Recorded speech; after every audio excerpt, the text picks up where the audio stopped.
ईमानदार मिठाई वाला। एक गांव में महेश नाम का एक हलवाई रहता था। उसकी दुकान दूर दूर तक मशहूर थी। आसपास के सभी गांव वाले महेश की दुकान से ही मिठाई लेते थे। भाई मजा आ गया, क्या लजीज रबड़ी है। ये लड्डू भी लीजिए, शुद्ध देसी घी के हैं, आज ही बनकर आए हैं। लाओ भाई लाओ, 1 किलो लड्डू भी पैक कर दो। महेश का एक बेटा था रवि। रवि ने पढ़ाई छोड़ दी थी और वो दिन भर घर में ही बैठा रहता था। उठ बेटा रवि, आज मेरे साथ दुकान पर चल। मैं वहाँ क्या करूँगा पापा? अरे दुकानदारी सीख बेटा, आगे चलकर ये सब तुझे ही तो संभालना है। मुझे ये सब कुछ नहीं संभालना, मैं वीडियो गेम खेलूंगा, फिर दोस्तों के साथ बाहर जाऊंगा। हे भगवान, इसे थोड़ी अकल दे दो। ऐसे ही चलता रहा तो आगे न जाने इसका क्या होगा। महेश बड़बड़ाता हुआ दुकान चला जाता है। दुकान पर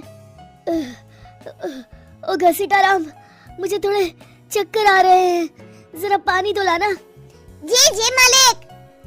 सुन, मैं घर जा रहा हूँ, आज दुकान तू संभाल ले।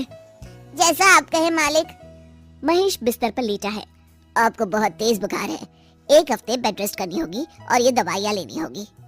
हाय राम, ये क्या हो गया आपको? मैं तो 1 हफ्ते में ठीक हो जाऊंगा, पर दुकान कौन संभालेगा? आप फिक्र ना कीजिए जी, मैं रवि को समझाकर दुकान भेज दूंगी। आप बस जल्दी से अच्छे हो जाइए जी। अगले दिन रवि दुकान पर पहुंचता है। आइए आइए मालिक, मैं आप ही का इंतजार कर रहा था। क्यों? ये मेरी दुकान है, मैं जब जी चाहे आऊँ। तुम लोग सुबह से आकर काम पर लग जाया करो, समझे? जी जी जी मालिक, दरअसल लड्डू बनाने हैं तो घी लेने जाना है, 5000 रुपए दे दीजिए। 5000? तुम्हारा दिमाग तो ठीक है? इतने महंगे लड्डू बनाएंगे तो मुनाफा क्या होगा? पर देसी घी भी तो बहुत महंगा है ना मालिक। क्या जरूरत है देसी घी की? डालडा ले आओ। पर मालिक, मुझसे बहस मत करो, जितना कहा गया है करो। और क्या क्या बन रहा है? मावे की बर्फी मालिक। मावा मावा मावा। हाँ।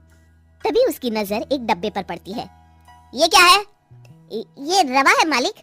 एक काम करो, हर 1 किलो मावा में 200 ग्राम रवा मिला दो। पर बर्फी का स्वाद बिगड़ जाएगा मालिक। जितना कहा है करो, अब जाओ यहाँ से।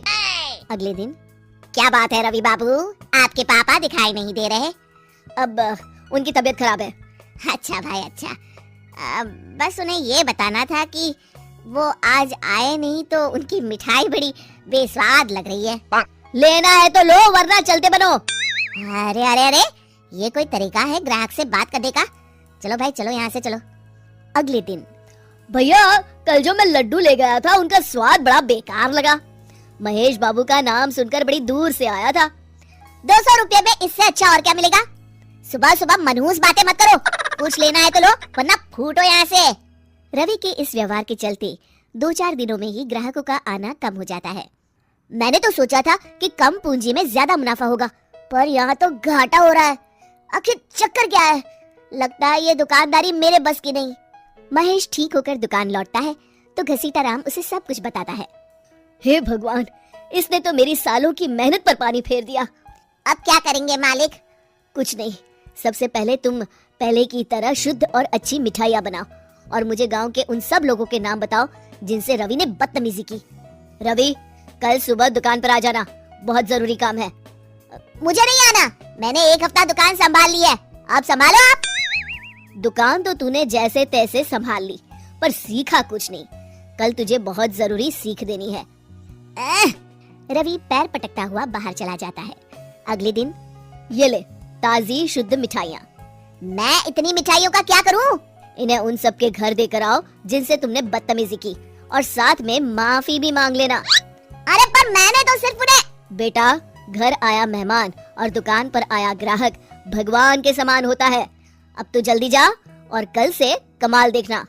रवि उन सभी 4-5 लोगों के यहाँ जाकर मिठाई देता है और माफी मांगता है। अगले दिन दुकान पर ग्राहकों की भीड़ लग जाती है। मान गए महेश बाबू, आपने तो आते ही घर तक मिठाई भिजवा दी। बस मेरे बेटे की गुस्ताखी को माफ कर देना भाई, उसमें अब तक बचपना है। हाँ हाँ, आपके लड्डू के बदले हर चीज की माफी है। भाई आज तो मेरे पड़ोसी भी आपकी उदारता देख के दंग रह गए। इतनी बड़ी दुकान के मालिक का बेटा घर तक माफी मांगने आया। भाई रिश्ते निभाना तो कहीं आपसे सीखे। बस आप लोगों की दया है। ताजी रसमलाई आई है, लेंगे आप? हाँ भाई हाँ, 200 ग्राम पैक कर दो। शिक्षा, सफलता पाने के लिए ईमानदार और विनम्र होना बहुत जरूरी है।